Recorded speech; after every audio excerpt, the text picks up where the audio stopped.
నమస్తే welcome to Anantha TV.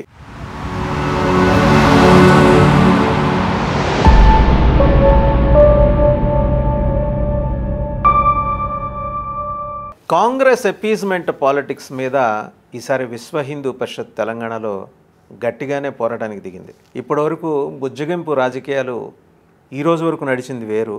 ఇక మీదట అలాంటివి చేస్తే వీళ్ళిచ్చే సమాధానం వేరుగా ఉంటుంది తెలంగాణ ప్రజానికి అని చెప్పడానికి. మంచికో చెడుకో ఒక మొమెంటం క్రియేట్ అయింది. మూడోసారి మోదీ ప్రధానమంత్రి కాబోతున్నారు అనే ఒక ఇండికేషన్ కనిపిస్తున్న క్రమంలో విహెచ్పి అలాగే విహెచ్పి అనుబంధ సంస్థలు, బీజేపీ రాజకీయ పరంగా బీజేపీ అనుబంధ సంఘాలు అన్నీ కూడా క్షేత్రస్థాయిలో చాలా విస్తారంగా పనిచేసుకుంటూ వస్తున్నాయి.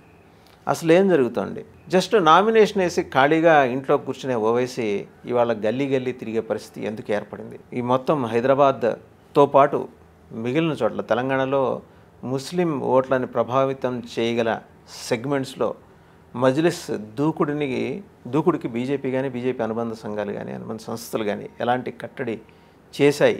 వీటన్నిటి మీద సమగ్రంగా చర్చించడానికి విశ్లేషించడానికి మనతో ఉన్నారు విహెచ్పి తెలంగాణ సహ కార్యదర్శి డాక్టర్ రావినూతుల శశిధర్ గారు. నమస్తే డాక్టర్ శశిధర్. నమస్తే. ఫ్రెష్గా ఎలక్షన్ కమిషన్ కూడా వెళ్ళేసి వచ్చినట్టున్నారు ఇప్పుడే. కుహానా సెక్యులరిజం ముసుగు లోపట హిందువుల యొక్క విశ్వాసాలను అవమానించడం ఫ్యాషన్ అయిపోయింది రాజకీయాలకు. వాళ్ళని కట్టడి చేసే బాధ్యత వాళ్ళ ఎలక్షన్ కమిషన్ మీద ఉంది. అది గుర్తు చేసినాం. బలాదురుగా ఆంబోతులు లెక్క వదిలిపెట్టకండి, చట్ట ప్రకారం వాళ్ళ మీద చర్యలు తీసుకోండి. కేసీఆర్ మొన్న అన్నాడు, ఇందుగాళ్ళు బొందుగాళ్ళు కాషాయ పతాకం తీసుకపోయి బంగాళాఖాతంలో కలుపుతా అన్నాడు. ప్రజలు బుద్ధి చెప్పి ఆ భావజాలాన్ని బొందబెట్టినా ఇంకా బుద్ధి వస్తలేదు కేసీఆర్. మళ్ళీ నిన్న భువనగిరి సభ లోపట మళ్ళీ శ్రీరామ జన్మభూమి అయోధ్య అక్షతల యొక్క వితరణ, ఆ యొక్క పవిత్ర ప్రాణప్రతిష్ఠ కార్యక్రమాన్ని కించపరిచేలాగా మాట్లాడిండు. దాని మీదనే కంప్లైంట్ ఇచ్చి వచ్చినాం. కేటీఆర్ వాగుతున్నాడు జై శ్రీరామ్ అనొద్దని, రేపు ముఖ్యమంత్రి వాగుతున్నాడు. అంటే కుహానా సెక్యులరిజం ముసుగు లోపట ముస్లింల ఓట్ల కోసం హిందువుల యొక్క విశ్వాసాలను కించపరచడం వీళ్ళకి ఒక ఫ్యాషన్ అయిపోయింది. దానికి సరైన బుద్ధి చెప్పాల్సిన అవసరం ఉంది. అటు చట్టాలు బుద్ధి చెప్పాలి, హిందూ సమాజం బుద్ధి చెప్పాలి. చట్టాల పని చట్టాలు చేయమన్నాం, హిందూ సమాజాన్ని కూడా అప్పీల్ చేసి వస్తున్నాం. ఇటువంటి భావజాలను బొందబెట్టండి. మీ సీఈఓని కలిసారు కదా, సీఈఓకి చెప్పినప్పుడు అంటే మీరు చెప్పేదాకా ఎలక్షన్ కమిషన్ గుర్తించలేదా? స్వతహాగా వాళ్ళ అబ్జర్వర్స్ ఉంటారు, ఏం చేస్తున్నారు. ఇవాళ ముస్లింల మనోభావాలను లేకపోతే ఇతరుల మనోభావాలు ఇట్లనే కించపరిస్తే మీరు ఊరుకుందురా? హిందువుల యొక్క మనోభావాలు కించపరిస్తే మీకు చీము నెత్తురు లేదా? ఇది కూడా అడిగినాం. అబ్జర్వర్లు ఏం చేస్తున్నారు? 24 గంటల నిఘా అంటున్నారు. మేము పోయి కంప్లైంట్ ఇచ్చే వరకు కూడా మీరెందుకు సుమోటోగా స్వీకరిస్తలేరు? బహిరంగ సభలలో కదా మాట్లాడుతుంది. అదే విషయాన్ని కూడా చెప్పొచ్చినాం. కేంద్ర ఎన్నికల సంఘానికి కూడా మేము ఫ్యాక్స్ ద్వారా ఈమెయిల్ ద్వారా పంపినాం. కఠినమైనటువంటి చట్టాలు రావాలి. కేసీఆర్ను నిషేధించమన్నాం. కేసీఆర్ పైన భవిష్యత్తు లోపల ఎన్నికల వరకు ప్రచారంలో పాల్గొనకుండా నిషేధం పెట్టమని చెప్పినాం. గతంలో ఆ రకమైన చర్యలు తీసుకున్న చరిత్ర ఉంది. ఈ రకంగా విర్రవీగి వాగేటువంటి వ్యక్తులు, మోడల్ కోడ్ ఆఫ్ కండక్ట్ను మీకు విరుద్ధంగా మాట్లాడేటువంటి నేతలపైన ఎలక్షన్ కమిషన్ చర్యలు తీసుకుంది. అవే చర్యలను కేసీఆర్కు అప్లికబుల్ చేయమన్నారు. టీఎన్ శేషన్ కాలం నాటి విషయాలు చెబితే ఇప్పుడు ఎలక్షన్ కమిషన్కి అధికారులు ఉన్నారు, వాళ్ళకి శేషన్ అనే ఆయన అసలు గుర్తున్నారో లేదో కూడా తెలియని పరిస్థితి కదా. మీరు మంచిగా గుర్తు చేస్తారు. అసలు ఎలక్షన్ కమిషన్ అనేది ఒకటి దేశంలో ఉందనేది ప్రజలందరికీ, దానికి ఇన్ని పవర్స్ ఉన్నాయి, చట్టాలు ఇంత పకడ్బందీగా ఉన్నాయి అనేది మానేడు శేషన్ గారి ద్వారా ప్రజాస్వామ్యంని పరిరక్షణ లోపల ఆయన సేవలు చిరస్మరణీయం. అసలు ఈ రోజుకైనా అంతో ఇంతో ఎలక్షన్లలో ఈ మాత్రం భయం ఉందంటే శేషన్ గారు ఉన్న చట్టాలు ఎట్లా పనిచేస్తాయి, ఏం చట్టాలు ఉన్నాయి, ప్రజలకు ఎన్ని హక్కులు ఉన్నాయి, ప్రజాస్వామ్యం లోపల పరిధి లేనిది, పరిధి దాటితే పనిష్మెంట్ ఏందనేది ఆయన ఉన్న చట్టాలను ప్రజలకు అర్థమయ్యేలాగా చెప్పిపోయిండు. రాజకీయ పార్టీలకు లక్ష్మణ రేఖ గీసిపోయిండు. కాబట్టి వాళ్ళు అన్ని గుర్తు చేసినాం. ఇంకా యాక్టివ్గా పనిచేయాలా. ముఖ్యంగా తెలంగాణ లోపల మనం చూస్తూ ఉన్నాం, ఈ రజాకార్ ఎజెండా అమలవుతుంటే ఎలక్షన్ కమిషన్ కళ్ళు మూసుకొని కూర్చుంటుంది. రజాకార్ భావజాలం విషం కక్కుతుంటే కళ్ళు మూసుకొని కూర్చుంటుంది. ఇది మంచిది కాదు ప్రజాస్వామ్యానికి. మా సహనము, మా హద్దు, మా మంచితనాన్ని పరీక్షించాలనుకుంటే ప్రజలకు గుణపాఠం చెప్తారు. ప్రభుత్వం మారిన తర్వాత కూడా రజాకార్ ఎజెండా ఇంకా కంటిన్యూ అవుతుందా? అయితేనే ఉంది కదా. ఎంఐఎం దారుసలం ఎజెండా అప్పుడు కారు స్టీరింగ్ ఆయన చేతిలో ఉండే, ఇప్పుడు అస్తం నేస్తం అయిపోయింది రజాకార్లకు. ప్రభుత్వాలు ఎవరున్నా రజాకార్లకు దోస్తాన్ చేస్తే, అది టీడీపీ ప్రభుత్వం దోస్తాన్ చేసింది, కాంగ్రెస్ ప్రభుత్వం దోస్తాన్ చేసింది, బీఆర్ఎస్ ప్రభుత్వం దోస్తాన్ చేసింది, ఇప్పుడు రేవంత్ రెడ్డి మొన్న తినిపించలేదా ఇఫ్తార్ విందులో ఖర్జూర్ పండు వాళ్ళ దోస్తాన్ని ఇప్పుడు కాదు తెరచాట అందరూ దోస్తులే వాళ్ళకు బుద్ధి లేదు రోడ్ల మీద ఉరికిచ్చి కొట్టిర్రు కాంగ్రెస్ నేతలను బీఆర్ఎస్ నేతలను ఉరికిచ్చి కొట్టినారు కమ్యూనిస్టు నేతలను ఉరికిచ్చి కొట్టినారు అయినా బుద్ధి రాదు ఆ రజాకారులను పెంచి పోషిస్తుంది ఆ విషపు నాగులను పెంచి పోషిస్తున్నది ఇవే పార్టీలు ఇవాళ ఓవైసీ దూకుండి బీజేపీ కానీ బీజేపీ అనుబంధ సంస్థలు కానీ విశ్వ హిందూ పరిషత్గా మీరు కానీ నియంత్రించగలుగుతున్నారా? తప్పకుండా ముచ్చెమటలు పడుతున్నాయి. నామినేషన్ వేసి ఇంట్లో కూర్చొని గెలుస్తా అంటోడి వాళ్ళ గల్లీలలో తిరుగుతున్నాడు. ఎంబీటీని మత గురువులతోటి బతిలాడించుకొని ఎంబీటీ పుట్టిందే ఎంఐఎంకు వ్యతిరేకంగా. అటువంటి ఎంబీటీ వాళ్ళ పోటీ నుంచి తప్పుకున్నది. ఎందుకు? కారణం ఏంది? కాంగ్రెస్ బీఆర్ఎస్ డమ్మీ క్యాండిడేట్లను పెట్టినాయి.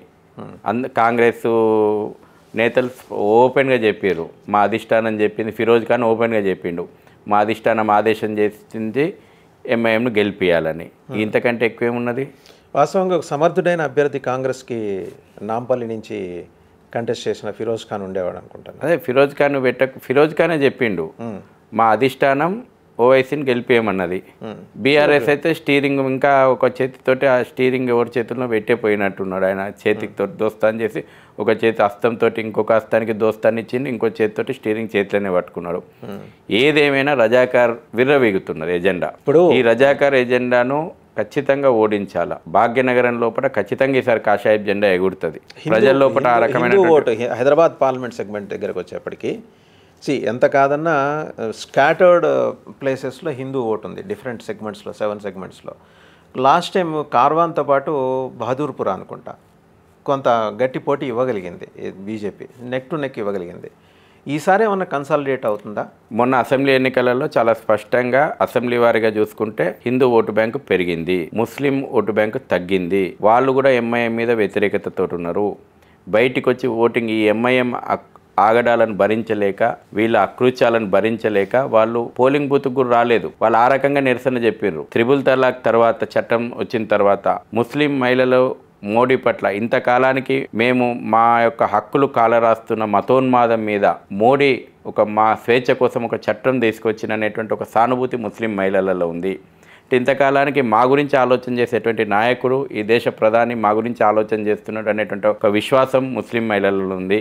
యూనిఫామ్ సివిల్ కోడ్ కింద ఈ దేశం లోపల అమల్లోకి తెస్తే మొట్టమొదటిగా లాభపడేది ఇవాళ ముస్లిం మహిళ. ఇవాళ కాంగ్రెస్ మేనిఫెస్టో మనం చూస్తాం. ఉమెన్ ఎజెండా దగ్గరకు వచ్చేవరకు అయితే జెండర్ డిస్క్రిమినేషన్ ఉండొద్దు అని అందమైనటువంటి అబద్ధాలు పెట్టిర్రు. మళ్ళీ అదే మైనార్టీ ఎజెండాకు వచ్చే వరకు పర్సనల్ లాస్ మేము వాటిని గౌరవిస్తాము, పర్సనల్ లాస్ ఇంప్లిమెంట్ చేస్తాము, త్రిబుల్ తలాక్ రద్దు చేస్తాము అంటే ఇంకా ముస్లిం సమాజం లోపల మహిళ అణచివేతకే గురి కావాలా, ఇంకా ముస్లిం మహిళలకు హక్కులు సమానమైనటువంటి హక్కులు ఉండవద్దని చెప్పి బాజాప్తగా వాళ్ళు మేనిఫెస్టోలో పెట్టారు. అంటే మతోన్మాద ఎజెండాకు వాళ్ళు కొమ్ము కాస్తా ఉన్నారు. ఇది ముస్లింలో ఉన్నటువంటి మహిళలు ఆలోచన చేస్తున్నారు. హిందూ ఓటు బ్యాంక్ ఖచ్చితంగా భారతీయ జనతా పార్టీకి వాళ్ళు ఉంటుంది. Not only Hindu vote bank, ముస్లింలలో మహిళలలో వచ్చినటువంటి మార్పు కానీ వాళ్ళు కూడా ఈ ఎంఐఎం రజాకార్ ఎజెండాకు విసిగెత్తిపోయి ఉన్నారు. వాళ్ళు కూడా ఈసారి జాతీయవాద రాజకీయాలను నరేంద్ర మోడీ నాయకత్వాన్ని బలపరచడానికి హైదరాబాద్ లోపల కాషాయ జెండా రేపరేపలాడిస్తారు. పాత బస్తీలో 2,85,086 చిల్లర దొంగోట్లు ఉన్నాయి, బోగస్ ఓట్లు ఉన్నాయి. ఈసారి అందులో ఎన్ని ఏరి వేయించగలిగారు మీరు? నాట్ 2 లక్షలు కాదు, 6 లక్షల వరకు ఉన్నాయి. 6 లక్షల బోగస్ ఓట్లు ఇక్కడ ఒక ఇంటి మీద 400 ఓట్లు ఉన్నాయి. అవును, ఒక్క ఇంటి మీద 100 గడ్డ మీద ఉన్నాయండి. ఒక్క ఇంటి మీద 400 ఓట్లు, 200 ఓట్లు, 100 ఓట్లు. ఎలక్షన్ కమిషన్కు ప్రూఫ్తో సహా ఇచ్చినాం. చర్యలు లేవు. ఈసారి కేంద్ర ఎన్నికల సంఘం కొంచెం రంగంలోకి దిగడానికి ఈ మాత్రమన్నా చర్యలు ఉన్నాయి. అంటే రాష్ట్ర ప్రభుత్వాల ఎజెండాలో ఓ సందర్భంలో ఎలక్షన్ కమిషన్ అధికారుల మీద కూడా విమర్శలు వచ్చినాయి. కాబట్టి ఈసారి పారదర్శకంగా మీరు ఆ యొక్క బోగస్ ఓట్లను తొలగించాలి. కేంద్ర ఎన్నికల అబ్జర్వర్ ఖచ్చితంగా హైదరాబాద్ పార్లమెంటుకు 3-4 అధికారులను ఇవ్వాలి. వీలైతే అసెంబ్లీకి ఒక అధికారిని ఇవ్వాలి. కేంద్ర బలగాల పహారా మధ్యన ఎన్నికలు జరపాలి. నేను 2014లో హైదరాబాద్ పార్లమెంటుకు నేను ఇన్ఛార్జ్ను, ఎలక్షన్ ఇన్ఛార్జ్ను బీజేపీగా. ఇక్కడ పోలీస్ కమిషనర్ అందమైనటువంటి ప్రెస్ స్టేట్మెంట్లు చూస్తాం మనం. అత్యంత సున్నితమైన సమస్యాత్మకమైనటువంటి ప్రాంతాలను మేము గుర్తించినాము, పకడ్బందీ భద్రతా ఏర్పాట్లు చేసినాము, సీసీటీవీ పర్యవేక్షణల మధ్యన ఓటింగ్ 24 గంటలు వెబ్కాస్ట్ ఉంటుందని అందమైనటువంటి ప్రెస్ స్టేట్మెంట్లు హైదరాబాద్ పోలీస్ కమిషనరు రేపో మాపో అది కూడా చూస్తాం. కానీ 400 బూతులు 300 బూతులల్లా ఏవైతే వీళ్ళు చెప్తున్నటువంటి అత్యంత సున్నిత సమస్యాత్మకమైనటువంటి బూతులల్లో హోంగార్డులను పెట్టి చేతులు దులుపుకుంటారు. హోంగార్డులే. నేను పోయిన 2014లో పోలింగ్ 5 గంటలకు ముగుస్తుంది అనగా 4 గంటలప్పుడు కబూతర్ ఖానా అనేది ఒక పోలింగ్ బూత్కు పోయినా. మా మీద దాడి జరిగింది. ఆ రోజున మా మీద స్టోన్ ఫెల్టింగ్ జరిగింది. 12 ఏళ్ల వయసులో ఉన్నటువంటి పిల్లలు ఆటలాడుకున్నట్టు పోయి ఈవీఎంలలో ఓట్లేసి వస్తున్నారు. ఆపే అధికారులు చేతులు ఎత్తేసారు. ఇక సున్నిత సమస్యాత్మకమైన ప్రాంతంలో బూత్ దగ్గర హోమ్ గార్డు వాడిని ఇంటికి పోతావా, సాయంత్రం ఇంటికి ప్రశాంతంగా పోవాలనుకుంటే మీరు తిని కూర్చోండి అని చెప్పారు. వాళ్ళని బెదిరించారు. వాళ్ళు అదే పని చేశారు. అదే విషయం ఎలక్షన్ కమిషన్కు మళ్ళీ కంప్లైంట్ చేసినాం. అదే విషయం ఆడాడు ఉన్నటువంటి సిపిని అడిగినాం. ఉద్దేశపూర్వకంగా లోపాయికారంగా రాష్ట్ర పోలీసు యంత్రాంగం వాళ్ళకు కొమ్ము కాసిన సందర్భాలు కూడా ఉన్నాయి. ఇప్పుడు యూపీ లాంటి స్టేట్లో ఇంతకు మించిన ఏది మతోన్మాదుల్ని మీరు చూశారు, మీరు అడ్రస్ చేశారు. గవర్నమెంట్ ఆఫ్ ఇండియా ఎందుకు హైదరాబాద్ మీద సరైన శ్రద్ధ పెట్టలేదు? లాస్ట్ టైం పెట్టలేదు, కనీసం ఈసారిని ఎందుకు పెట్టదలుచుకోలేదు? మీరేమో చాలా బలమైన క్యాండిడేట్ మాధవీలత గారిని దించామంటున్నారు. ఆవిడ కూడా చాలా పెనట్రేట్ అయ్యే రూరల్ బాగా ఇంటీరియర్ ప్లేసెస్కి వెళ్ళగలుగుతున్నారు ఆవిడ. She met several Muslim women. She could able to garner the positive vote among Muslim women. మంచిదే. బట్ ఆవిడ ఎవరి విశ్వాసాన్ని అయితే పొందిందో వాళ్ళంతా రేపు పోలింగ్ బూత్ దాకా వచ్చి ఓటు వేసే పరిస్థితి ఉందా ఇవాళ హైదరాబాద్లో అని అడుగుతున్నాను. వాసుదేవన్ గారు, మనకు తెలుసు మనది federal system. Land order state government చేతిలో ఉంటుంది. రాష్ట్ర ప్రభుత్వం కోరే వరకు కూడా కేంద్ర బలగాలు డైరెక్ట్గా దిగడానికి అవకాశం లేదు. అలాగని మతోన్మాదుల్ని వదిలే లేదు. ఈ రోజున అందుకే కదా ఎలక్షన్ కమిషన్కు విశేషమైనటువంటి అధికారాలు ఉన్నాయి. ఎక్కడైతే ల్యాండ్ ఆర్డర్ అదుపు తప్పిందో అప్పుడు కేంద్ర ప్రభుత్వం తప్పకుండా చర్యలు తీసుకుంటుంది. పరిస్థితులు ఈరోజు అన్ని రకాలైనటువంటి పరిస్థితుల మీద కేంద్ర ప్రభుత్వం దగ్గర కంప్లైంట్స్ పైన ఏం జరుగుతుందో ఈసీ కేంద్ర ఎన్నికల సంఘం నిశ్చితంగా గమనిస్తుంది. అందుకే మేము కూడా రిప్రజెంట్ చేసినాం. మేము ఇంతకుముందు చెప్పినట్టు కేంద్ర బలగాలు రావాలి, కేంద్ర ఎన్నికల పర్యవేక్షకులు రావాలా, పకడ్బందీగా సమస్యాత్మకమైనటువంటి ప్రాంతాల లోపల ప్రజలు స్వేచ్ఛగా ఓటేసేలాగా.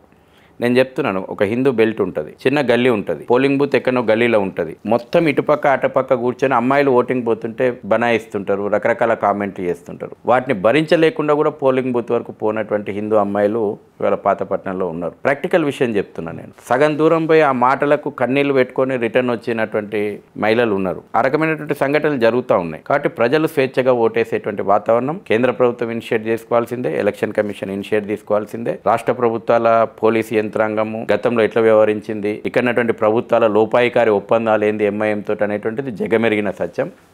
మొత్తం దేశం చూస్తుంది. వాళ్ళ హైదరాబాద్ లోపల ఎన్నికలు పారదర్శకంగా ఎన్నికలు నిర్వహించడంలో ఎలక్షన్ కమిషన్ సక్సెస్ అవుతుంది అని దేశం మొత్తం చెప్పుకోవాలనుకుంటే మొదటగా హైదరాబాద్లో మీరు ఆ రకంగా నిర్వహించి చూపెట్టండి, లేకపోతే నవ్వులపాలు అవుతుంది ఎన్నికల ప్రక్రియ. అంటే how serious the election commission is, అది నేను మిమ్మల్ని అడుగుతుంది. ఎందుకంటే మీరు దఫాలుగా మీరు వివిధ కారణాలు వివిధ ఫిర్యాదులతో ఎలక్షన్ కమిషన్ అప్రోచ్ అవుతున్నారు.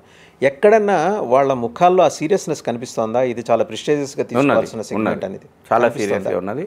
తప్పకుండా నేను చెప్పేది state election commission, state election commission అయినా సెంట్రల్ ఎలక్షన్ కమిషన్ అయినా అంటే ప్రజల లోపల వచ్చినటువంటి అవేర్నెస్, మీడియాల ద్వారా వెలుగు చూస్తున్నటువంటి విషయాలు, ఈరోజు ఏ విషయాన్ని మనం దాపలేం. ప్రతి చిన్న విషయము మొబైల్ ఫోన్లో చిత్రీకరించి ప్రపంచవ్యాప్తంగా తెలుస్తుంది, అప్లోడ్ అవుతుంది. కాబట్టి ప్రజల్లో వచ్చినటువంటి అవేర్నెస్, వివిధ ఛానళ్ళ ద్వారా వస్తున్నటువంటి ప్రశ్నలు, ఇప్పుడు మన లాంటి ఛానల్స్ వేస్తున్నటువంటి సమాజం ప్రశ్నించడం అలవాటు చేసుకున్నప్పుడు తప్పకుండా అధికారుల లోపల జవాబుదారం పెరిగింది. ఖచ్చితంగా మొత్తం దేశమంతా ఇవాళ హైదరాబాద్ మీద ఫోకస్ ఉంది. కాబట్టి ఎన్నికల అధికారులకు కూడా ఇది ఒక ఛాలెంజ్. ఇప్పుడు మీకు ఉజ్జాయింపుగా చెప్పండి, పూర్తి స్థాయిలో లెక్కలు ఎగ్జాక్ట్గా నేను అడగను, కానీ హైదరాబాద్ పార్లమెంటు నియోజకవర్గ పరిధిలో ఐ బిలీవ్ 16 లక్షల మంది ఓటర్లు ఉన్నారనుకుంటా. 16 లక్షల మంది ఓటర్లో ముస్లిం ఓటు గంపగుత్తగా ఒకరికే పడుతుంది. అందులో మీరు అసలు డిస్ప్యూట్ లేదు. నేను చెప్పేది ముస్లిం ఉమెన్లో రేషనల్గా ఆలోచించి త్రిపుల్ తలాక్ అంశానికి వచ్చేప్పటికీ రేషనల్గా ఆలోచించి వాళ్ళు మాధవీలతకి వేయచ్చు, లేకపోతే బీజేపీ క్యాండిడేట్కి వేయచ్చు అనుకుందాం. మిగిలిన వాళ్ళైతే ఇక మజ్లిస్ మీరే చెప్పారు చేశారు అని మీరే చెప్తున్నారు. చాలా క్లారిటీగా ఇవాళ హైదరాబాద్లో జరుగుతున్నటువంటి ఎన్నికలు కేవలం మతం ఆధారంగా పోలేది అయితలేవు. జాతీయవాదానికి, జాతి వ్యతిరేక శక్తులకు, జాతీయవాదానికి, రజాకార్ల వేర్పాటువాదానికి జరుగుతున్నటువంటి ఎన్నికలు. కాబట్టి జాతీయవాదం గెలవబోతుంది. జాతీయవాదం ఖచ్చితంగా గెలవబోతుంది. బట్ 4 జూన్ సంఖ్యలు వదిలిపెట్టండి. ఇంతకాలం వాళ్ళ జులుం నడిచింది, వాళ్ళ బోగస్ ఓట్లు నడిచినాయి, వాళ్ళ రౌడీయిజం నడిచింది, అన్నీ నడిపించి వాళ్ళు దొంగోట్లతోటే గెలిచారు ఇంతకాలం. దొంగ ఓట్లలో మీరు ఎంత కనీసం ఒక 40% అయినా మీరు అసలు గత ఎన్నికల ముందే ఇప్పుడు ఉన్నటువంటి చర్యలు తీసుకొని ఉంటే మొన్న అసెంబ్లీలు 3 అసెంబ్లీలు తగ్గుతుండే కనీసం మీకు దొరికే వాళ్ళ 7 3 కట్ అయ్యి 3 బీజేపీ గెలుస్తుండే. బహదూర్పుర కావచ్చు, కార్వాన్ కావచ్చు, యాగత్పుర. ఖచ్చితంగా ఈసారి చాలా సీరియస్గా మేము కూడా ఫాలో అప్ చేస్తున్నాము. ఎట్టి పరిస్థితుల్లో కాషాయ జెండా ఎగురుతుంది. 2 అంశాలు డాక్టర్ శేషర్ గారు ఇక్కడ ఏంటంటే, మీరు జాగ్రత్తగా గమనిస్తే మీరు ఇంటర్నల్గా జరుగుతున్న మొత్తం వ్యవస్థ అంతా చెప్తున్నారు. నేనేం చెప్తున్నానంటే ఎక్స్టర్నల్గా ఎలా ఇక్కడికి డంప్ అవుతున్నారు ఓటర్స్ అనేది మీరు గమనించండి. గడిచిన 1.5 monthsగా మీకు యునైటెడ్ అరబ్ ఎమిరేట్స్ నుంచి, గల్ఫ్ కంట్రీస్ నుంచి ఎయిర్పోర్ట్స్ కనుక మీరు ఆ ట్రాఫిక్ చెక్ చేస్తే ఎక్కువ మంది వస్తున్నారు. వచ్చి వెళ్ళటల్లా వాళ్ళందరికీ ఇక్కడ బోగస్ ఓట్లు ఉన్నాయని ఒకటి. ఇటువంటి సంఘటనే నేను కేరళ నుంచి కూడా మా మీడియా మిత్రులు ఫోన్ చేసి చెప్తున్నారు. అక్కడ డబ్బులు ఇచ్చి మరీ పంపిస్తున్నారు. 2 నెలలు 3 నెలలు మీరు వెళ్ళండి కేరళలో. వాళ్ళకి తెలుసు కదా, వాళ్ళకి సపరేట్ మల్లపురం అనే జిల్లానే వాళ్ళ కోసం లెఫ్ట్ గవర్నమెంటా మీ కాంగ్రెస్ గవర్నమెంట్ ఎవరో అప్పుడు వాళ్ళు ఉండగా వాళ్ళకి ప్రత్యేకంగా జిల్లానే ఏర్పాటు చేశారు. సో ట్రాఫిక్ గల్ఫ్ నుంచి అటు కేరళకి ఇటు హైదరాబాద్కి వస్తున్న నేపథ్యంలో వాళ్ళందరూ బోగస్ ఓట్ల కోసమే వస్తున్నారనేది స్పష్టంగా అర్థమవుతున్న విషయం.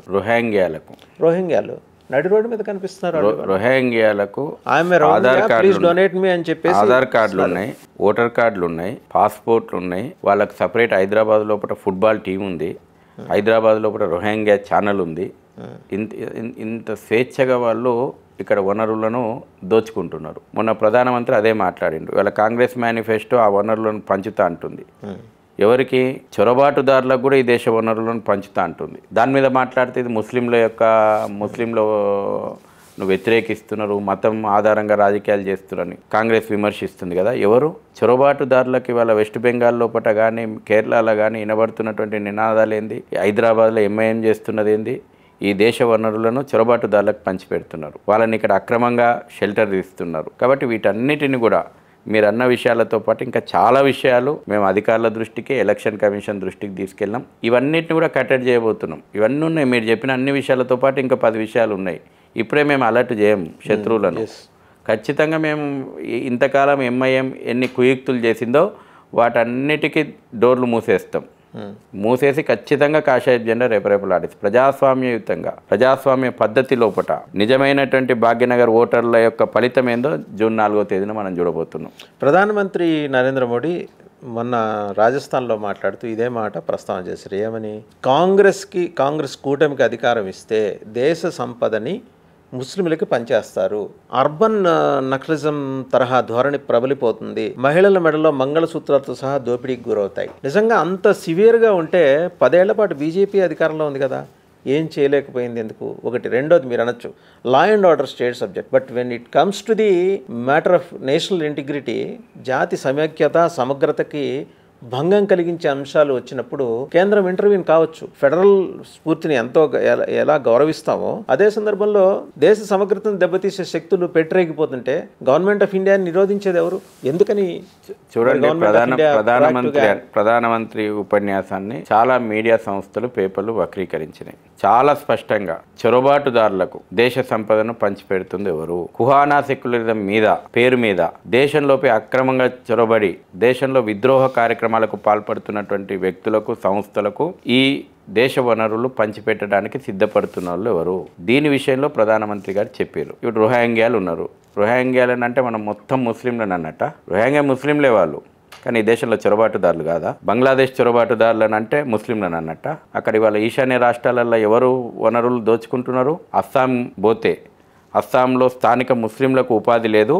బంగ్లాదేశ్ నుంచి వాడు బ్రహ్మపుత్ర నది దాటొచ్చి ఈ దేశ వనరులను దోచుకొని సాయంత్రం కల్లా బంగ్లాదేశ్ వెళ్ళిపోతారు అక్రమ చొరబాటుదారులు. తర్వాత ఇది మాట్లాడితే మనం ముస్లింలకు వ్యతిరేకంగా మాట్లాడినట్ట? పాకిస్తాన్ చొరబాటుదారులు వచ్చి ఈ దేశం లోపల బాంబు పేలులు చేస్తుంటే మనం మాట్లాడితే దాన్ని ముస్లింలకు వ్యతిరేకంగా మాట్లాడినట్ట? ఈ దేశంలో అక్రమంగా చొరబాటుదారులకు వ్యతిరేకంగా మాట్లాడినట్టు దాన్ని మతం పేరు చెప్పి రాజకీయం ఎవరు చేస్తున్నారు? ఈ మతోన్మాదులు. కుహానా సెక్యులరిజం చేస్తుంది వాళ్ళ నిజమైనటువంటి మతోన్మాద రాజకీయం. దాని పేరు మీదనే పొద్దున్న లేస్తే హిందుత్వాన్ని వ్యతిరేకిస్తున్నారు, చేస్తున్నారు, ఈ దేశాన్ని వ్యతిరేకిస్తున్నారు, నరేంద్ర మోడీని తిట్టాలన్నటువంటి దేశంతో ఈ దేశాన్ని తిట్టడం కాడికి వాళ్ళు దిగజారిపోయారు.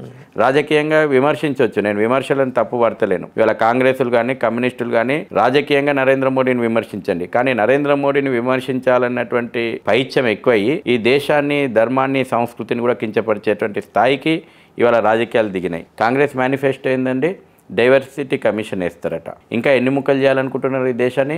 మేనిఫెస్టోలో క్లియర్గా చెప్పారు, ఇది కాంగ్రెస్ మేనిఫెస్టో. కాంగ్రెస్ మేనిఫెస్టో లోపల వాళ్ళు డైవర్సిటీ కమిషన్ వేస్తామని చెప్పారు న్యాయపత్రాలు. డైవర్సిటీ అంటే ఈ దేశాన్ని తుకుడే గ్యాంగుల ఎజెండా. ఈ దేశాన్ని ఇప్పటికే మనం సమాజాన్ని కులము, వర్గము, ప్రాంతము, భాష, రాజకీయాల పేరు మీదన సమాజాన్ని విభజించినాం. నార్త్ ఇండియా, సౌత్ ఇండియా అని విభజించుకుంటున్నాం. రకరకాల పేర్ల మీద ఎన్ని విభజనవాదాలు ఉన్నాయో బ్రిటిషోడు నాటిపోయినటువంటి విషపు విత్తనాలు ఇంకా మనం అందులో కొట్టుమిట్టాడుతూ ఉన్నాం. డైవర్సిటీ కమిషన్ ఏం చేయాలి, దేశ ఐక్యతకు భంగం కలిగియాలి. ముస్లిం రిజర్వేషన్లు ఇస్తామన్నారు. రాజ్యాంగ సభ ముక్త కంఠంతో వ్యతిరేకించినటువంటి విషయము. ముస్లిం రిజర్వేషన్లు రాజ్యాంగానికి విరుద్ధము. కోర్టులు చెప్పినాయి, అనేక సందర్భాల్లో సుప్రీంకోర్టు కూడా చెప్పింది. మళ్ళీ మతపరమైనటువంటి రిజర్వేషన్లు ఇస్తా అని చెప్పారు. మతపరమైనటువంటి ఇప్పుడు మా ముస్లింలను తీసుకొచ్చి బీసీలలో కలిపి బీసీలకు అన్యాయం చేయడము, ఎస్సీ ఎస్టీల రిజర్వేషన్లలో కోత పెట్టడం, ఇది దేశానికి మంచిదా? మతపరమైనటువంటి ఎలక్ట్రల్ కమ్యూనల్ అవార్డ్స్ కారణంగానే కదా మత విద్వేషాలు, మత బీజాలు నాటిపోయి ముస్లిం లీగ్ దేశ విభజన వరకు తీసుకుపోయింది. ఆనాడు బ్రిటిష్ వాడు కమ్యూనల్ అవార్డ్స్ ఇస్తేనే కదా దేశ విభజనకు పునాది పడ్డది. ఇవాళ మళ్ళీ ముస్లిం రిజర్వేషన్ల పేరు మీద ఈ దేశాన్ని ఎటు తీసుకుపోవాలనుకుంటున్నారు? ఇవాళ వాళ్ళ పర్సనల్ లాస్ ఒక పక్కన ఉమెన్ ఎజెండా లోపటనేమో జెండర్ ఈక్వాలిటీ ఉండాలని గొప్పగా మాట్లాడినటువంటి వాళ్ళు పర్సనల్ లాస్ కు పెద్దపీట వేస్తా అంటున్నారు. త్రిపుల్ తలాక్ ను రద్దు చేస్తా అంటున్నారు. మళ్ళీ ముస్లిం మహిళలను అదే మత ఛాందసవాదానికి బలి చేస్తా అంటున్నారు. యూసీసీని తీసుకురావద్దట, యూనిఫామ్ సివిల్ కోడ్ అనేటువంటిది తీసుకురావాలని భారత రాజ్యాంగం చెప్పింది. మరి అటువంటి యూసీసీని ఎందుకు వీళ్ళు వ్యతిరేకిస్తున్నారు? సిఏఏను ఎందుకు వ్యతిరేకిస్తున్నారు? దేశ విభజనప్పుడు రాజ్యాంగం ఇచ్చిన గ్యారంటీ కదా, అక్కడ ఉన్నటువంటి హిందువులకు ఒకవేళ మీరు ఏ సమస్య వచ్చినా ఏమొచ్చినా మళ్ళీ దేశానికి రావచ్చని. ఇక్కడ కూడా ముస్లింలకు అదే గ్యారంటీ ఇచ్చి ఉంచుకున్నాం కదా. మళ్ళీ అక్కడ మతహింస పేరు మీద పాకిస్తాన్లో కానీ, బంగ్లాదేశ్లో కానీ, ఆఫ్ఘనిస్తాన్లో కానీ వాళ్ళ మీద ప్రాణాల మీద నిత్యం అకృత్యాలు జరుగుతుంటే ప్రాణాలు అరచేతిలో పెట్టుకొని ఇంత ఆశ్రయం ఇవ్వడానికి భారతదేశానికి వస్తే వాళ్ళని వాళ్ళ 75 సంవత్సరాలుగా నిర్లక్ష్యం చేసినాం. ఇదే భారతదేశం లోపల 1947 ఆగస్టు 15 కంటే ముందు ఈ దేశ పౌరులు వాళ్ళందరూ కూడా వాళ్ళకి ఇంతకాలానికి మనము న్యాయం చేయాలని చూస్తే దాన్ని వ్యతిరేకించడము. ఇవాళ ఫుడ్ మీద స్వేచ్ఛ ఉంటుంది అని అంటారు, అంటే పరోక్షంగా గోహత్యను సమర్థిస్తారు. లవ్ మీద స్వేచ్ఛ ఉంటుంది అంటారు, పరోక్షంగా లవ్ జిహాదును సమర్థిస్తారు. ఎన్ని రకాలుగా అపీజ్మెంట్ పాలిటిక్స్ కోసం రూపొందించిన బట్టి పరోక్షంగా ముస్లిం లీగ్ భావజాలంతో కూడుకున్నటువంటి ఎజెండానే ఇవాళ కాంగ్రెస్ మేనిఫెస్టో. దీన్ని ఖచ్చితంగా ప్రజాక్షేత్రం లోపల మనం చర్చించాల్సిందే, ఎండగట్టాల్సిందే. ఇన్ఫాక్ట్ రాజస్థాన్లో ప్రధానమంత్రి నరేంద్ర మోడీ మాట్లాడింది ఏంటంటే, ఆయన ప్రస్తావన చేశారు అప్పుడు యూపీఏ హయాంలో అప్పటి ప్రధానమంత్రి మన్మోహన్ సింగ్ 15 ఏళ్ల నాడు హైదరాబాద్లోనే మాట్లాడింది ఆయన. అవును, ఈ దేశ సంపద మీద తొలి హక్కు ముస్లింలదే. అవును, అదే మళ్ళీ వాళ్ళ మేనిఫెస్టోలో రెప్లికేట్ అయింది.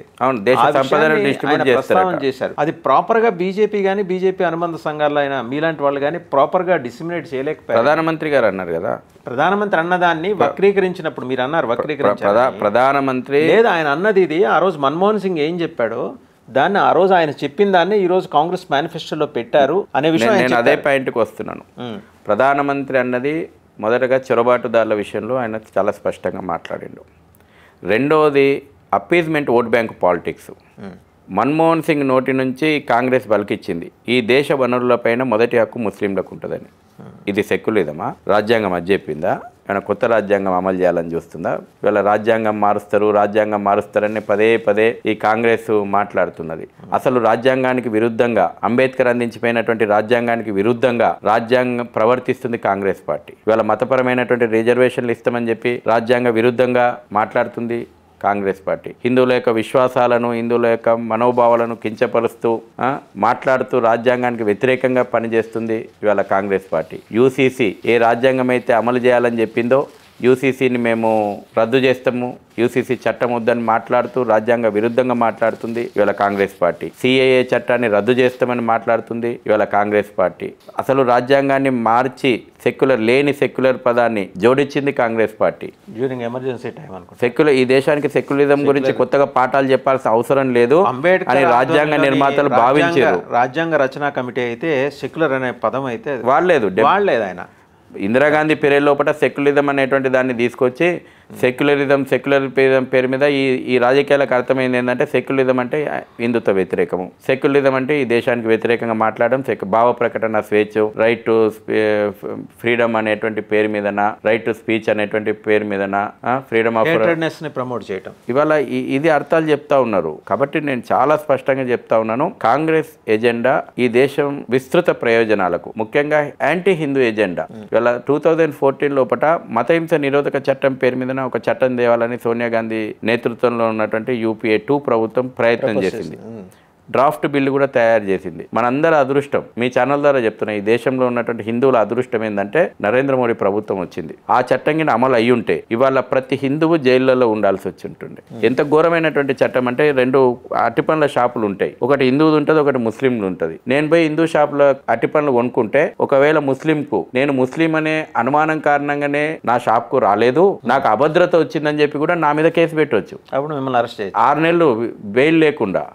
లేదు నేను వాసుదేవన్ గారిని చూసి నాకు అభద్రత వస్తుంది, మనసులో నాకు నిద్ర పడతలేదు, భయం అనిపిస్తుంది, వాసుదేవన్ గారిని చూస్తే ప్రత్యక్షంగా కూడా కాదు, ఈ అనంత్ టీవీ ఛానల్లో మిమ్మల్ని చూస్తాడు ఒక ముస్లిం ఎక్కడో కూర్చొని, మీ ముఖం చూస్తే నాకు భయం అవుతుంది, ఆయన పోయి కేసు పెట్టవచ్చు, మిమ్మల్ని 6 నెలలు అరెస్ట్ చేయాల్సే అవకాశం ఉంటుంది. ఇంత ఘోరమైనటువంటి డ్రాఫ్ట్ ఎవరిని అంతే ఈ దేశం లోపల హిందువులను చట్టం అండి, మీకు చట్టం కాపీ ఆన్లైన్లో మీరు ఎక్కడ దొరకన్నా డ్రాఫ్ట్ మతహింస నిరోధక చట్టం అనేటువంటిది 2014 అని కొట్టండి, అందులో విషయాలు తెలుస్తాయి. అటు పలానా ముస్లింకు మీ మీద అనుమానం వచ్చినా మీ మీద కేసు పెట్టవచ్చు. మీరు ఎన్నడూ జీవితంలో కలవని వ్యక్తి అయినా సరే, మీరు ఇక్కడ జూబ్లీహిల్స్ ఉంటాడు, ఆయన ఎన్నో కరీంనగర్లోనో వరంగల్లో ఉన్న అనంత్ టీవీలో మీ ముఖం నచ్చక మీరు మీ ముఖం చూస్తే భయం వస్తే మీ మీద కేసు పెట్టవచ్చు. ఇంత ఘోరమైన చట్టం ఈ దేశం లోపల హిందువులను సెకండ్ గ్రేడ్ సిటిజన్లుగా ట్రీట్ చేసేటువంటి చట్టం చేయబోయింది. ఈ దేశంలో ఉన్నటువంటి హిందువుల అదృష్టము నరేంద్ర మోడీ గారి ప్రభుత్వం వచ్చి ఆ చట్టం కార్యరూపం దాల్చలేదు. మళ్ళీ ఈ రోజున కాంగ్రెస్ అదే చట్టాలను తీసుకొస్తామని చెప్తా ఉంది. మెజారిటేరియన్ మేము వ్యతిరేకిస్తామంటారు. అంటే ఈ దేశంలో ఉన్నటువంటి హిందుత్వాన్ని మీరు వ్యతిరేకిస్తారా? వాస్తవం కాదా? ఈ దేశం లోపల మతం పేరు మీద మీరు దేశాన్ని 3 ముక్కలు చేసినప్పుడు, ముస్లింలకు 2 ఈస్ట్ పాకిస్తాన్ వెస్ట్ పాకిస్తాన్ పంచిచ్చినప్పుడు ఈ దేశంలో ఉన్నటువంటి మెజారిటీలు హిందువులు గారా? ఇవాళ ఆ హిందుత్వాన్ని వ్యతిరేకిస్తామంటున్నారు, మెజారిటేరియన్ అనేటువంటి దాన్ని వ్యతిరేకిస్తామంటున్నారు. ఇంకా 2 ప్రధానమైన అంశాలండి. ఇప్పుడు దేశ విభజన తర్వాత సరే కొంతకాలం బంగ్లాదేశ్ వెళ్ళిపోయింది, మీరు అన్నట్టు ఈస్ట్ వెస్ట్ వెళ్ళిపోయిన తర్వాత మెజారిటీ హిందువులు ఉన్న ప్రాంతం భారతదేశం. ఈ దేశంలో 2 ప్రధానమైన అంశాల మీద బీజేపీ దృష్టి కొరవడిందనేది క్లారిటీ. రాష్ట్రానికి వచ్చేప్పటికీ బీజేపీకి క్లారిటీ ఉంటుందా? ఇప్పుడు కిషన్ రెడ్డి గారు, కేంద్ర మంత్రి కిషన్ రెడ్డి గారు తెలంగాణ రాష్ట్ర బీజేపీ అధ్యక్షులు, ఆయన బరాబర్ ముస్లిం రిజర్వేషన్ రద్దు చేస్తాం ఓపెన్గా చెప్తున్నారు, కట్టుకరెక్కులుగా చెప్తున్నారు. And me Telangana BJP candidates కూడా ఇక్కడ చాలా ఓపెన్గానే వాళ్ళు ధైర్యంగా తిరుగుతున్నారు. పొరుగునున్న తెలుగు రాష్ట్రం ఆంధ్రప్రదేశ్కి వచ్చేప్పటికీ మీ అంటే ఇన్ ది సెన్స్ బీజేపీ మీ రాజకీయ విభాగం బీజేపీ కాబట్టి బీజేపీ నిష్క్రియాపరత్వం స్పష్టంగా కనిపిస్తుంది. అక్కడ పార్టీ అధ్యక్షురాలకి సారీ టు సే ఆవిడకి ధైర్యం సరిపోట్లా, ముస్లిం రిజర్వేషన్ మేము రద్దు చేస్తామని. పొద్దున్న ప్రకటన ఇచ్చి సాయంత్రానికి నేను అది అనలేదు, అది ఫేక్ అని చెప్పేసి ఉపసంహరించుకునే పరిస్థితి. రేపో మాపో ప్రధానమంత్రి నరేంద్ర మోడీ గారు వెళ్తున్నారు, హోంమంత్రి అమిత్ షా గారు వెళ్తున్నారు ఎన్నికల ప్రచారానికి. మీకు రాష్ట్రాలను బట్టి మీ పాలసీ మారదు. జాతీయ పార్టీ జాతీయ పాలసీ, నేషనల్ పాలసీ వాళ్ళైనా చెప్తారుగా. అంతగా భయపడాల్సింది ఏంటి అంటే ఎన్డీఏలో ఉన్న మిగిలిన పక్షాలకి మీరు ఇన్ ది సెన్స్ బీజేపీ భయపడుతోంది అక్కడ ఆంధ్రప్రదేశ్లో. ఐఎమ్ నాట్ టాకింగ్ అబౌట్ నేను తెలంగాణ. ప్రత్యక్ష రాజకీయాలకు సంబంధం లేకపోయినా మీరు అడిగిన ప్రశ్నకు చాలా సూటిగా నేను సమాధానం చెప్తాను. జాతీయ పార్టీలు ఎజెండా, జాతీయ పార్టీ అనౌన్స్ చేసినటువంటి ఎజెండా అన్ని రాష్ట్రాలకు వర్తిస్తుంది. రాష్ట్రాల వారిగా ఎజెండాలు ఉండవు. ఇవాళ నేను 2 ఎజెండాలు మీకు పట్టుకొచ్చిన, ఒకటి కాంగ్రెస్ది, ఒకటి బీజేపీది. నేషనల్ పార్టీ ఎజెండా అంటే అది అన్ని రాష్ట్ర ప్రభుత్వాలకు, అన్ని రాష్ట్ర కమిటీలకు అది వర్తిస్తుంది. దేశవ్యాప్తంగా మా పాలసీ ఇది. ప్రధానమంత్రి మొదలు పెడితే, బీజేపీ జాతీయ అధ్యక్షుడు మొదలు పెడితే, ఈ దేశ హోంమంత్రి మొదలు పెడితే చాలా స్పష్టంగా అటు ప్రభుత్వంలో ఉన్నటువంటి ప్రధానమంత్రి, హోంమంత్రి, పార్టీ జాతీయ అధ్యక్షుడు చాలా స్పష్టంగా చెప్తా ఉన్నాడు, ముస్లిం రిజర్వేషన్లకు బీజేపీ వ్యతిరేకం కాదు, రాజ్యాంగం కూడా వ్యతిరేకం. రాజ్యాంగ వ్యతిరేక చర్య అది. రాజ్యాంగాన్ని కాపాడాల్సిన బాధ్యత ఇవాళ మా పార్టీ భుజస్కంధాల మీద ఉంది. కాబట్టి రాజ్యాంగం వ్యతిరేకించినటువంటి మతపరమైనటువంటి రిజర్వేషన్లను మేము రద్దు చేస్తాము. ఇవాళ కొన్ని టెక్నికల్ గ్రౌండ్స్ మీద ఇప్పుడు ఆంధ్రప్రదేశ్లో ఆనాడు ఉన్నటువంటి ఉన్నటువంటి ఉమ్మడి ఆంధ్రప్రదేశ్లో రాజశేఖర్ రెడ్డి ఈ కుంపటి రాజేసిండు. రాజశేఖర్ రెడ్డి ఇప్పటికి కూడా 5% తీసుకొస్తే అదే టెక్నికల్గా ఇబ్బంది వస్తే కొంత పర్సెంటేజ్ ఇప్పటికి కూడా అమలు చేస్తూ ఉన్నారు. మళ్ళీ కోర్టులో కేసులు నడుస్తూ ఉన్నాయి. సుప్రీంకోర్టులో కేసు ఉండగా కూడా కొంత కోటా ఈరోజు అమలు జరుగుతోంది. వీటిని రద్దు చేయాల్సిన అవసరం ఉంది. వీటిని రద్దు చేసి ఈ రిజర్వేషన్లను బీసీ, ఎస్సీ, ఎస్టీలకు ఇస్తామని చెప్పి చాలా స్పష్టంగా ప్రకటించినటువంటి పార్టీ భారతీయ జనతా పార్టీ. కాంగ్రెస్ దోబుచ్చలాడుతుంది. దాని మీద గల్లీలో ఒక మాట మాట్లాడుతుంది, ఢిల్లీలో ఒక మాట మాట్లాడుతుంది. రాష్ట్ర ప్రభుత్వాలు ఉన్న దగ్గర ఒక మాట మాట్లాడుతుంది, ప్రభుత్వాలు లేని దగ్గర ఒక మాట మాట్లాడుతుంది. బీజేపీ మాత్రం ఏ విధానమైనా చాలా స్పష్టంగా చెప్తా ఉంది. మేము రామ మందిరం కడతామన్నాం, కట్టినాం. రామ మందిరం కడితే ఓట్లు రావు, ఓట్లు పడవు, ఇవాళ కాకపోతే రేపు అధికారంలోకి వస్తాం. చాలా స్పష్టంగా 20 ఏళ్ల నుంచి ఎజెండాలో పెట్టినాం. 370 ఆర్టికల్ తీసేస్తామన్నారు, తీసేసారు. ట్రిపుల్ తలాక్ తీసేస్తామన్నారు, తీసేసారు. యూనిఫామ్ సివిల్ కోడ్ తెస్తామంటున్నారు, నెక్స్ట్ ఎజెండా అదన్నారు. సిఏఏ అమలు చేస్తామన్నారు, చట్టం తెచ్చిండ్రు. పాపులేషన్ కంట్రోల్ బిల్లు ఈ దేశంలో రావాలా. పాపులేషన్ జిహాద్ నడుస్తుంది దేశం మీద. కాబట్టి మోడీ గారు చాలా స్పష్టంగా వచ్చే ప్రభుత్వం లోపల 2వ రోజే చాలా కఠిన నిర్ణయాలు ఉంటాయి అన్నాడు. 1000 సంవత్సరాల ఎజెండా అని చెప్పిండు. 1000 సంవత్సరాల ఎజెండా అనేది చాలా స్పష్టంగా చెప్పిండు. కేవలం 5 సంవత్సరాల కోసం కాదు. వచ్చే ప్రభుత్వం 1000 సంవత్సరాల ఎజెండా అమలు చేయబోతుంది. ఎవరు ఏమనుకున్నా, ఎవరిని ఎట్లా కంట్రోల్ చేయాలో చూసి ఏమైంది. 370 ఆర్టికల్ తీసేస్తే దేశం బగ్గుమంటది, దేశం అగ్నిగుండం అవుతుంది అన్నారు. ప్రశాంతంగా ఇవాళ కాశ్మీర్ లోపల టెండూల్కర్ పోయి క్రికెట్ ఆడుతున్నాడు. ఒకప్పుడు భారతదేశం క్రికెట్ మ్యాచ్ ఆడుతుంటే పాకిస్తాన్ జిందాబాద్ అన్నటువంటి కాశ్మీర్ లోపల ఇవాళ టెండూల్కర్ తోటి పాకిస్తాన్ యువత క్రికెట్ ఆనందంగా ఆడుతున్నారు. అక్కడ యూత్ ఎంప్లాయ్మెంట్ జనరేట్ అవుతున్నది. దేశంలో ఉన్నటువంటి అనేక మంది పోయి కాశ్మీర్ అందాలను చూసి వస్తూ ఉన్నారు. ఏం కాలేదు. రామ మందిరం మేము బతికుండంగా రామ మందిరం ఎట్లయితుంది. కపిల్ సిబాల్ మాట్లాడిండు. న్యాయశాఖ మంత్రిగా పనిచేసినటువంటి కపిల్ సిబాలు రామ మందిరం ఎట్లా కడతారో చూస్తాము, మేము బతికుండంగా రామ మందిరం ఎట్లా నిర్మాణం చేస్తారో అని మాట్లాడిండ్రు. కళ్ళ ముందర రామ మందిరం నిర్మాణమైంది. ఈ దేశంలో ఉన్నటువంటి 6.5 లక్షల గ్రామాలు భాగస్వామ్యమైనవి, 17.5 కోట్ల కుటుంబాలు భాగస్వామ్యమైనవి. 700 కోట్లు సరిపోతాయి అనుకుంటే 3,500 కోట్లు ప్రజలు నిధులు ఇచ్చారు. అద్భుతమైనటువంటి రామ మందిరం ఇవాళ నిర్మాణమైంది, ప్రాణప్రతిష్ఠ అయింది. దేశమంతా లైన్ కట్టి రోజుకి 5 లక్షల మంది దర్శనం చేసుకుంటున్నారు. జై శ్రీరామ్ నినాదం మారుమోగుతుంది. ఇక్కడ ఉన్నటువంటి కుహానా సెక్యులరిస్టులకు భయం పుట్టుకుంది. అందుకే వాడు కేటీఆర్ లాంటి వాడు జై శ్రీరామ్ అనొద్దు, జై శ్రీరామ్ అంటే మీకు కడుపు నిండుతుందా, మీకు అన్నం పెడుతుందా, లెక్కలు తీద్దాం. ఈ దేశం లోపల ఎన్ని దేవాలయాలు రోజుకి ఎన్ని కోట్ల మందికి అన్నం పెడుతున్నాయో, ఎన్ని దేవాలయాల కారణంగా ఎన్ని నగరాలు అభివృద్ధి చెందినాయో. ఇవాళ నగరాలు హిందువుల పండుగలకు నగరాలకు కేంద్ర బిందువులు దేవాలయ, ఎన్ని నగరాలకు కేంద్ర బిందువు దేవాలయాలు ఉన్నాయి.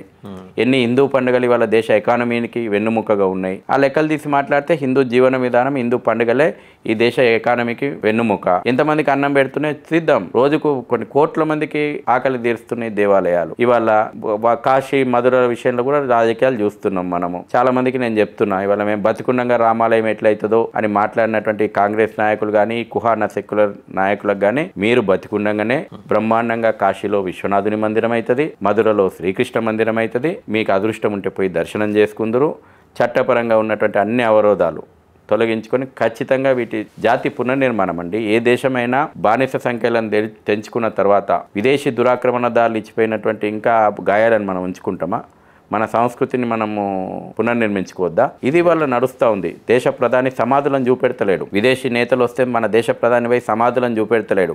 ఇంతకాలం ఈ దేశ చరిత్ర ఏంటంటే తీసుకుపోయి సమాధులను చూపెట్టి ఈ దేశ చరిత్ర సమాధుల చరిత్ర అనేది. ఇవాళ గర్వపడదాం మనం. మన దేశ ప్రధాని పోయి ప్రవహించేటువంటి గంగకు గంగా హారతి పట్టిస్తున్నాడు. దేవాలయాలను, చారిత్రాత్మకమైనటువంటి దేవాలయాలను చూస్తున్నాడు.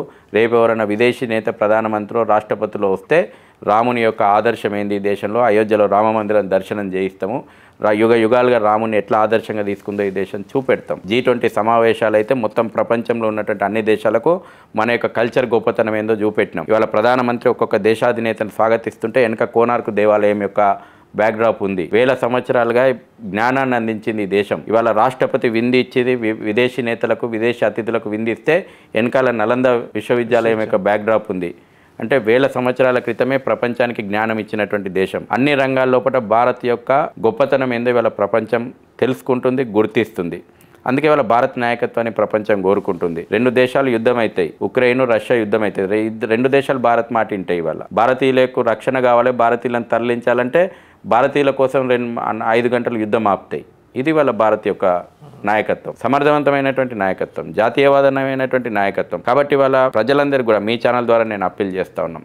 ఒక యుగ పరివర్తనకు సంధికాలం నడుస్తూ ఉంది. కాబట్టి ఈ రోజున మనం జాతీయ ప్రభుత్వాన్ని ఎన్నుకుంటున్నాం. కాబట్టి చిన్న సంకుచితమైనటువంటి ధోరణితో ఆలోచన చేయకండి. మనకేం రాలేదు, మన ఇంటికి ఏం రాలేదు, లేకపోతే డబ్బులు రావాలి, లేకపోతే ఈ బెనిఫిట్స్ కావాలి, ఇది కాదు. ఈ దేశం అన్ని రకాలుగా సురక్షితంగా ఉంది. ఇవాళ బాంబు పేలులు లేవు ఈ దేశం లోపల. కరోనా వస్తే ఈ దేశం హైదరాబాద్లో లేదు, ఎక్కడ కూడా ఈ దేశం లోపల బాంబు పేలులు లేవు. ఇవాళ మన త్రివిధ దళాలు చాలా పకడ్బందీగా ఈ దేశానికి రక్షణ గోడలుగా ఉన్నాయి. ఒకప్పుడు చైనా మన దిక్కు అంటే కాలు దువ్వేది, ఇవాళ చైనా తోక ముడుస్తుంది. పాకిస్తాన్ మన దిక్కు కాలు దువ్వేది, ఇవాళ సర్జికల్ స్ట్రైకులు, ఎయిర్ స్ట్రైకులు తీసుకుపోయి వాని భూభాగంలో వాడిని మనం నేలమట్టం చేసి వస్తూ ఉన్నాం. మన త్రివిధ దళాలు తన శక్తి సామర్థ్యాలన్నీ దేశం కోసం ఫ్రీ హ్యాండ్గా ఉపయోగిస్తూ ఉన్నాయి. ఇవాళ ఈ దేశం లోపల బాంబు పేలులు లేవు, ప్రజలందరూ కూడా సురక్షితంగా ఉన్నారు. స్టార్టప్ ఇండియా, స్టాండప్ ఇండియా, రకరకాలైనటువంటి పథకాలతోటి ఈ దేశ మానవ వనరులు ఈ దేశానికి ఉపయోగపడే విధంగా తీర్చిదిద్దగలుగుతున్నాయి. ఇవాళ ఈ దేశంలో హ్యూమన్ రీసోర్సెస్, అందుకే అబ్దుల్ కలాం లాంటి మహనీయుడు ఈ దేశ యువత మీద ఆశలు పెట్టుకున్నాడు. ప్రపంచంలో భారత్ అగ్రగామిగా ఉండాలంటే ఈ దేశ యువతను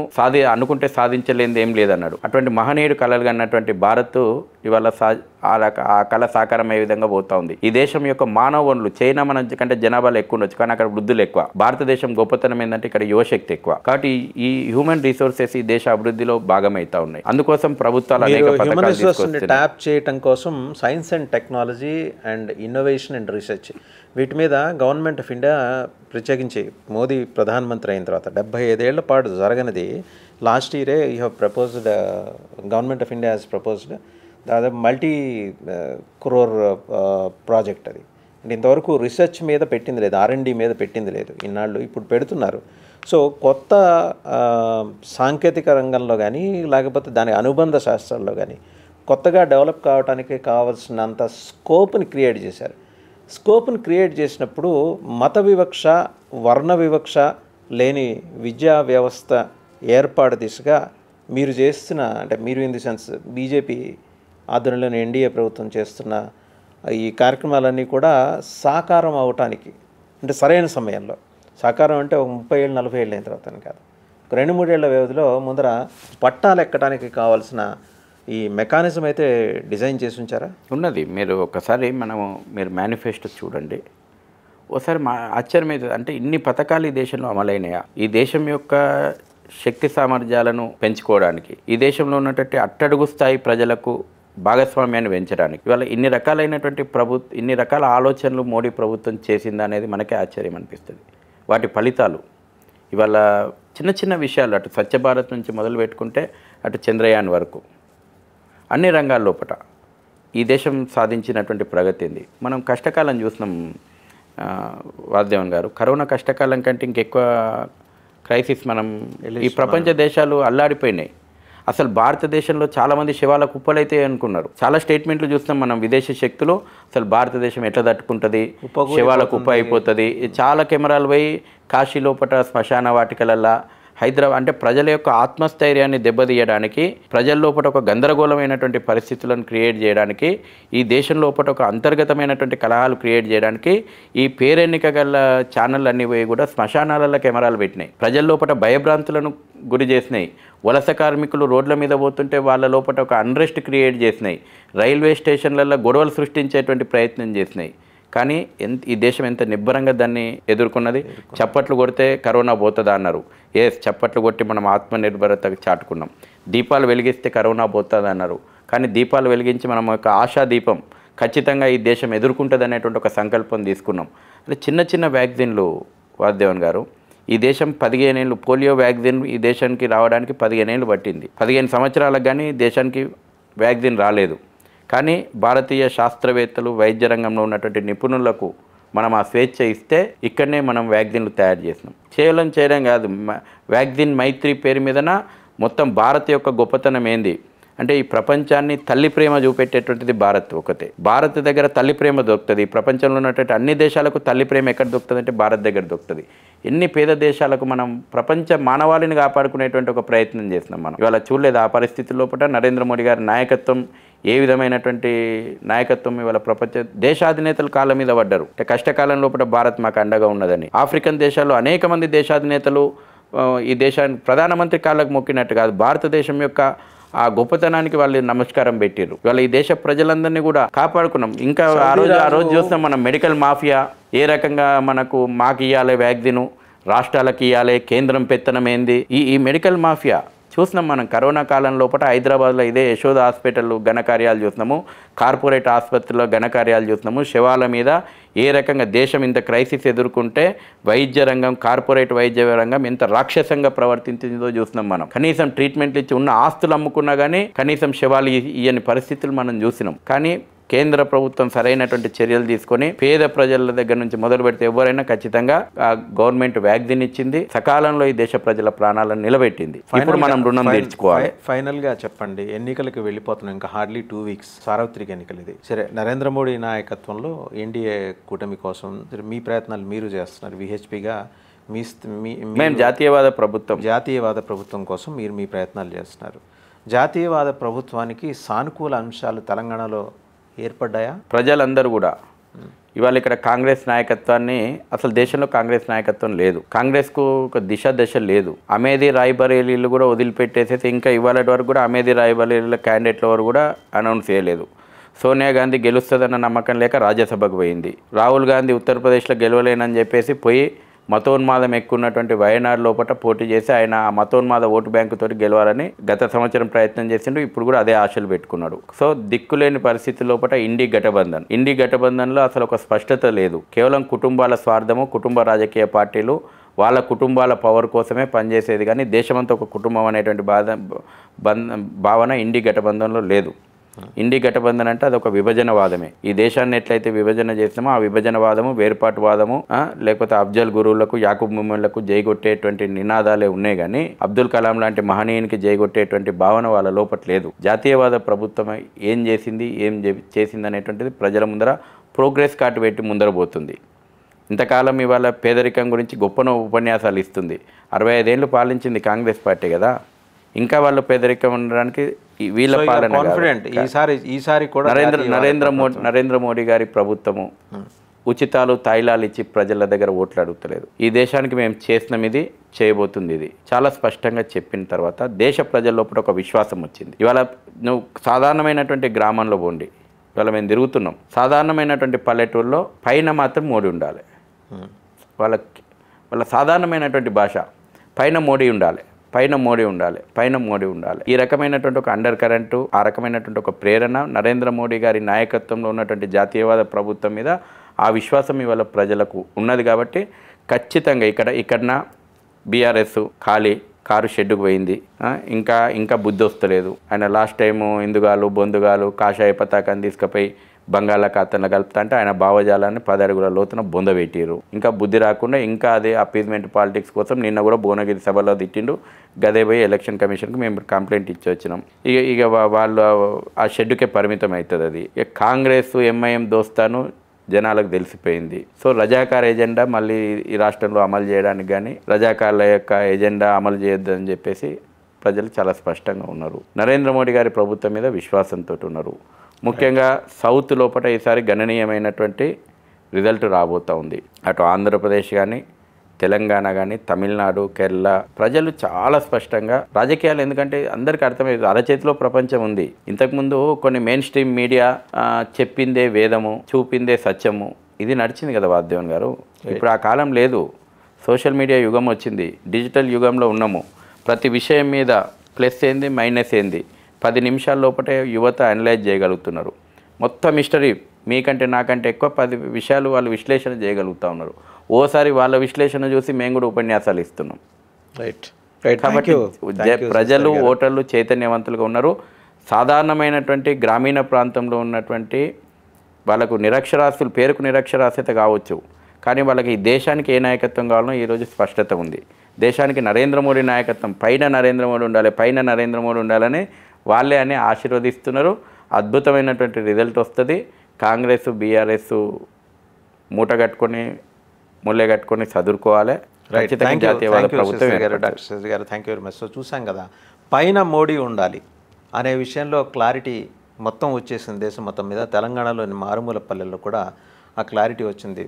విశ్వ హిందూ పరిషత్ తెలంగాణ సహా కార్యదర్శి డాక్టర్ రావినూతుల శశిధర్, ఆయన ఫీల్డ్ లెవెల్లో ఆయనకి అందిన ఇన్పుట్స్, ఆయన వ్యక్తిగతంగా ఆయన విజిట్ చేసినప్పుడు, వారి బృందాలు విజిట్ చేసినప్పుడు.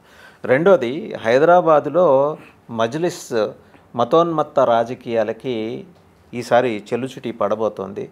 చాలా విజ్ఞతతోటి ముస్లిం మహిళా ఓటర్లు కూడా ఈసారి ఓటేయబోతున్నారు. అండ్ దొంగ ఓట్లు, బోగస్ ఓట్లు అరికట్టడానికి ఎలక్షన్ కమిషన్ కూడా పట్టుదలతోటి కంకణం కట్టుకొని మరీ కృషి చేస్తోంది. కాబట్టి ఈసారి ఓవైసీకి హైదరాబాద్ సినిమా చూపించబోతుంది అంటారు. Thank you very much sir. జై శ్రీరామ్.